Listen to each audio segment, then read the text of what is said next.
প্রিয় মুসলমান ভাইরা আমার, এই দ্বিতীয় প্রকার আমলটা আমরা অনেকেই করতে চাই না।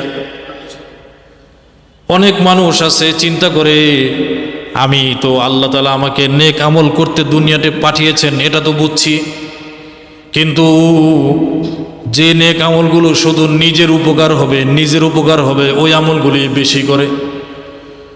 কিন্তু কিছু কিছু নেক আমল আছে যেটা নিজের উপকার, অন্য বান্দার উপকার হয়, ওইটা বান্দারা করতে চায় না। এই ক্ষেত্রেও মানুষ কার্পণ্যতা করে, এই ক্ষেত্রেও মানুষ কৃপণতা করে, এই ক্ষেত্রেও মানুষ সংকীর্ণতার পরিচয় দেয়। অথচ এই আমলগুলো আল্লাহর কাছে সবচেয়ে দামি।